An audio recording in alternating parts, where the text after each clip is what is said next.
Nga e mori vesh gazetari Marin Mema që Dibranët janë penest. Penest do të thot në gjuhën greke sklever. Po mirë, nga e mori vesh Marin Mema që bëri emisionin për penestët, që Dibranët janë penest, nga nxori ai këtë konkluzion.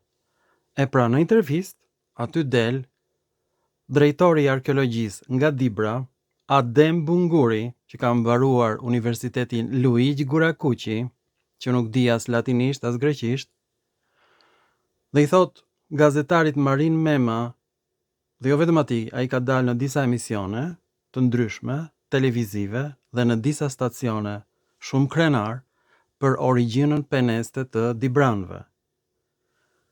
Pra Marin Mema nuk e ka nxjerr këtë nga koka e tij, e ka marrë nga drejtori i zbulimeve arkeologjike në Shqipëri, Adem Bunguri, nga shkolla Luigi Gurakuqi, ku nuk mësohet atje as latinisht dhe as greqisht.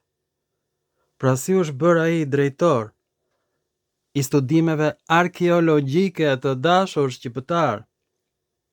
Tani unë e kam patriot, unë jam nga Dibra. Unë kam lindur në Peshkopi. Adem Bunguri është nga Peshkopia dhe me siguri i njeh të gjithë anëtarët e mi të familjes. Dhe do mbetet komplet i habitur kur të shikoj që emri Penestia do të thotë sklever, sklavëri në Greqi. Dhe Adem Bunguri nga e mori këtë, e ka marrë nga Tit Livi, por jo në origjinal, nga latinishtja, e ka marrë të përkthyer në anglisht, ku ka disa pasaktësi. Duhet ta lexosh në latinisht, në origjinal, Tit Livin, Adem Bunguri nga Dibra. Dhe në origjinal, Tit Livi thot kështu: Perseus, komandanti i trupave maqedone, në vitin 1700, ose më saktë,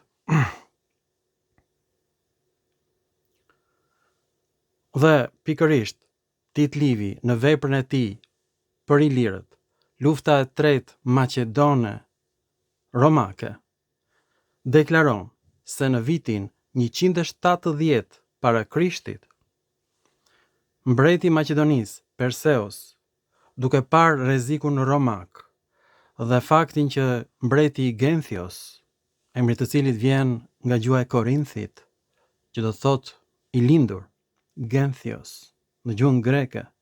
Pra ky Genthiosi nuk dinte a të bëhej me Perseusin apo të bëhej me romakët. Dhe ai për ta bërë për vete Gentin ose Genthiosin, Perseusi sulmon tokat e ilirëve. Në kështjellat e ilirëve ishin vendosur legjione romake. Genthiosi kishte bërë një kontratë me romakët, do të lë të kalosh përmes Ilirisë që të pushtosh Maqedoninë. Prandaj ka mbijetuar gjuha shqipe dhe jo gjuha maqedone. Në veprën e tij, Tit Livi thot që Perseus i quan Maqedonët Nikator. A Nikator në gjuhën greke do të thot fitimtar, nga Nika, perëndia e fitores. Pra çfarë gjuhë flisnin maqedonët? Greqisht.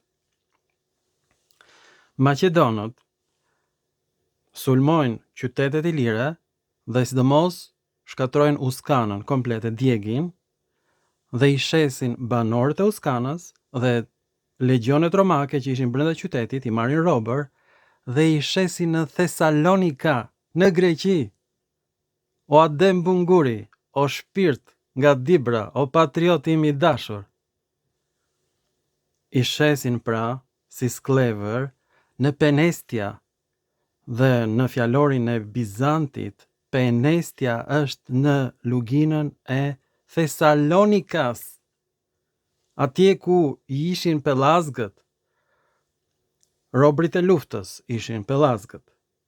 I gjithë vendi i pellazgëve quhet Penestia. Sklever në gjuhën greke, kështu përkthehet emri i pellazgëve në greqisht. Atëherë, emri pellazg përfundimisht vjen nga Pelas, që do thot mik, por në gjuhën greke nuk do thot mik fqinj, po do të thot gjithashtu sklav. Ta bësh mik me zor, aleat. Pelasgoi, pra përfundimisht nuk vjen nga fjala pelas e shqipes, gri, por vika nga gjuha greke që do të thot sklav.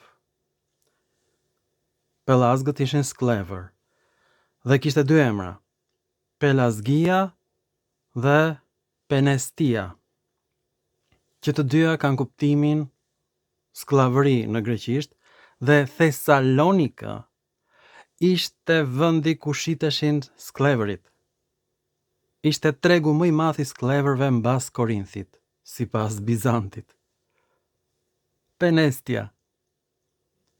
Tit Livi thot që këta kanë emrin Penestia sepse u shitën në Thessaloniki, pra jo në Dibër, në Greqi, o Adem Bunguri. Pse i bëre Dibranët ti Penest? Pse i bëre ti sklever Dibranët, o Adem Bunguri? Nuk ta kishin borxh Dibranët që ti të mos lexoje në latinisht Tit Livin, luftën iliro-romake dhe luftën maqedone-romake. Libri i 43 i Tit Livit që ti se ke lexuar, Adem Bunguri, dhe i je drejtor i studimeve arkeologjike në shtetin shqiptar në shekullin e 21, Adem Bunguri. Kjo nuk është kooperativ bujësore, Adem Bunguri. Ky është Instituti i Arkeologjisë, Adem Bunguri, patriotim, Dibrani im i dashur. Nuk gjej dot fjalë. Përfundimisht, Penestia është Pelasgia, sipas Bizantit. Pelas do të thot mik, aleat, do të thot sklav. Në gjuhën greke, fqinj, i nënshtruar. Penestia ishte në Thessalonika, ishte tregu më i madh i skleverëve në antikitet mbas Korinthit.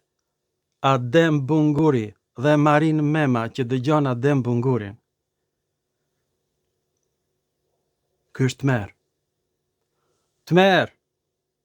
Ta shikojmë në origjinal, Tit Livin, të përkthyer në anglisht gjithashtu është në internet, mund ta gjeni në çdo moment mbas këtij filmi. Do të tregoj në origjinal fjalorin e Stefanosit të Bizantit. Penestia është ethnos në Thessalonika, jo në Dibër. Në Greqi, Pelazg gjithashtu quheshin sklever nga fjala pelas, fqinj, u vendos përfundimisht. Pelazg do thot sklav, përndryshe Penestia. Nuk ka lidhje me fjalën pelas gri, fare, por me fjalën pelas, fqinj, sklav në greqisht. Ta shikojmë bashkë. Të dashur Dibran, patriot, ky është momenti më i shëmtuar në historinë e Dibrës, kur një Dibran, një patriot im, bëhet drejtor i arkeologjisë në Shqipëri. Në vitin 2024, dhe ai deklaron që penestët janë Dibran. Dhe ai nuk lexon që Dibranët merren në robër, ilirët, dhe shiten në Thessaloniki, ku ishte Penestia, jo në Dibër, prandaj quhen Penest, quhen të shitur si sklever në Thessaloniki, përndryshe në luginën Pelasgia, nga fjala pelas do thot fqinj, por edhe sklav në gjuhën greke të dashur shqiptar. Penestia është ethnikon grek, është emër grek për sklevrit. Tregtia e skleverëve bëhej në Thessaloniki. Ta shikojmë në origjinal. Të dashur shqiptar, do ta gjeni këtë faqe në internet, librin e 43 të Tit Livit, ku ai shpjegon që merren me forcë të gjitha fortesat në kufirin Maqedon dhe kufirin e ilirëve. Këto kështjella ishin me kohorta romake. Numri i tyre kishte arritur në 4000 për të mbrojtur kufirin me Ilirin. Pra Genti kishte bërë një kontratë me romakët, t'i lejonte ata që të mbronin Ilirin, por të sulmonin dhe Maqedonin. Këtë nuk mund ta lejonte Perseus, dhe ai i shkatron të gjitha kështjellat ilire dhe e rafshon me tokën qytetin e Uskanën e lashtë, dhe i merr të gjithë ilirët bashkë me romakët, robër, dhe i shet në Thesaloniki, në Penestia. Atje ku shiteshin sklevrit. Ishte vendi i dytë mbas Korinthit për shitjen e sklevërve, dhe nuk ka patur fis i lirë Penestia, por kështu janë quajtur sklevrit në Thesaloniki. Ta shikojmë bashkë në origjinal tek fjalori i Bizantit. Ky është fjalori i Bizantit, në internet do ta gjeni falas. Për fat mirë, më vonë do bëhet me lek hyrja në këtë server, por meqense është falas, mund të shkoni tani, ta shikoni në greqisht, ta kopjoni dhe ta vendosni tek inteligjenca kompjuterike që t'ju ja përkthej në shqip, dhe këtu thuashte që Penestai janë etni në Thesalonika, atje ku ishte Pelazgjia, dhe është emër grek për vendin ku shiteshin sklevrit nga e gjithë Europa, nga e gjithë Mesdheu. Ishte vendi i dytë ku shiteshin sklevrit mbas Korinthit, prandaj quheshte Penestai, vendi ku shiteshin sklevrit. Pra nuk është në Dibër. Dibranët janë shitur në Thesalonika sikur të ishin kafsh, sepse ata ranë robër lufte të mbretit Maqedon Perseut, dhe ky emër nuk ekziston si fis i lirë në asnjë dokument grek, por si fis i Thesalonikis në Greqi, që merreshin me tregtinë e sklevrëve. Pra nuk ka fis i lirë Penestai. Këtë ka shpikur Adem Bunguri dhe Marin Mema. Këta e kanë bërë historinë e Shqipërisë në televizionet private, por dhe shtetërore, njerëz komplet të papregatitur që s'din as greqisht dhe as latinisht. Nuk ekziston fisi Penest.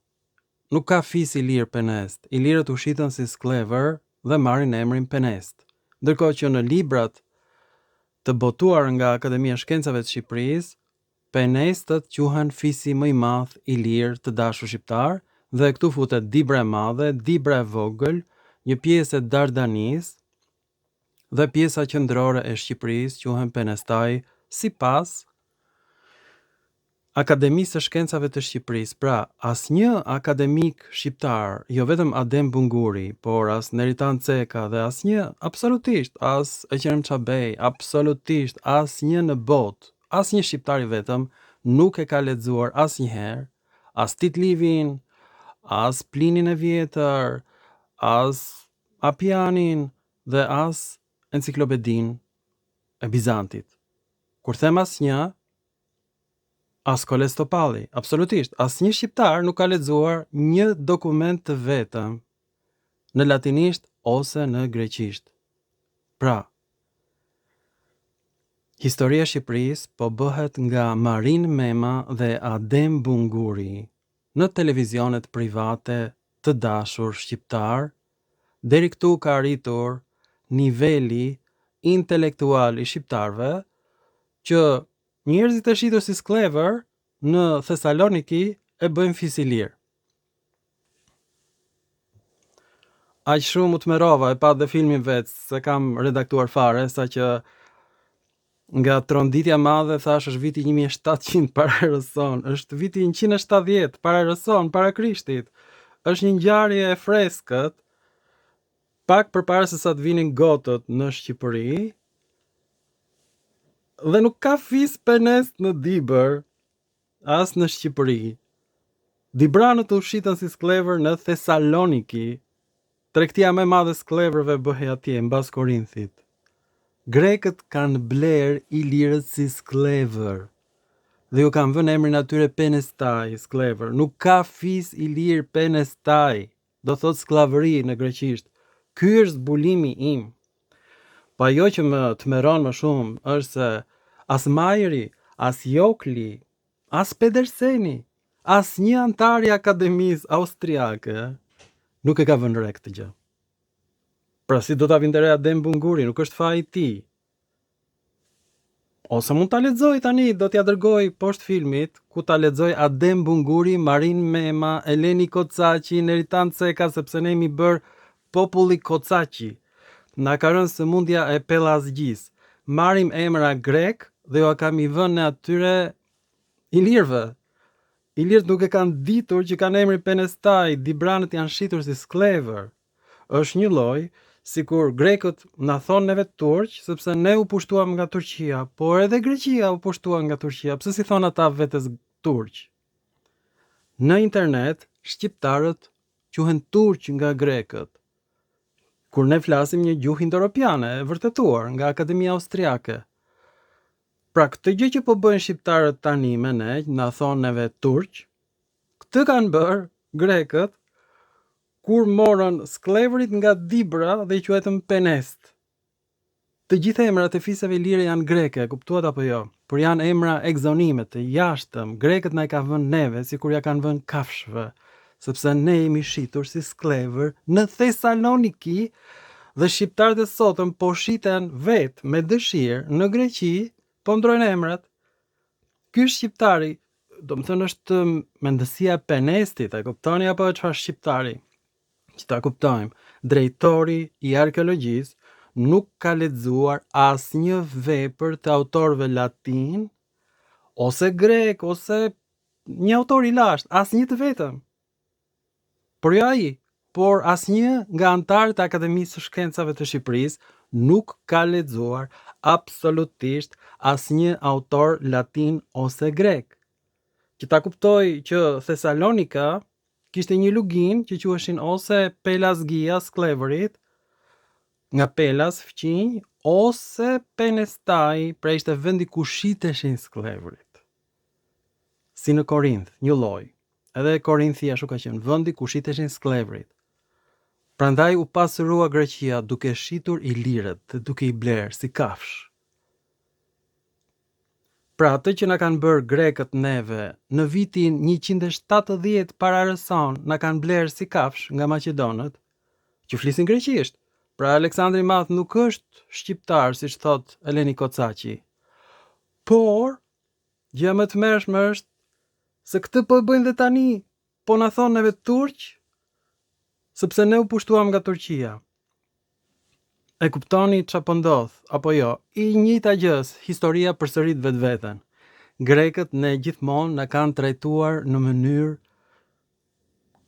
më të poshtër, më të keqe, më të ligë. Të gjithë emrat e qyteteve ilire janë greke, nuk janë shqiptare. Duhen hequr. Kufiri me Greqinë duhen mbyllur dhe ata Penestë, ata fllëqësira që janë bërë grek, le të rinë në Greqi, nuk i duam.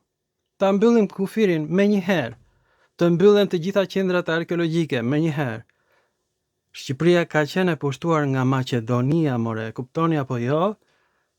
Dhe është folur greqisht, maqedonët flisin greqisht.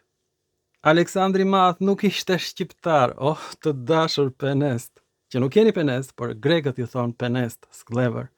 Ju faleminderit për vëmendjen dhe kuptuat vetë Tronditjen e Madhe, këtë film nuk do ta redaktoj, ta shikoni në origjinal atë Tronditjen e thellë që drejtori i arkeologjisë nuk ka lexuar asnjë autor latin. Madje as në anglisht jo. Është në anglisht gjithashtu. Ju faleminderit për vëmendjen dhe mirupafshim, të dashur Pelazg, të dashur Penest, pra emrat ilir janë grek, nuk janë shqiptar, e kuptuat apo jo?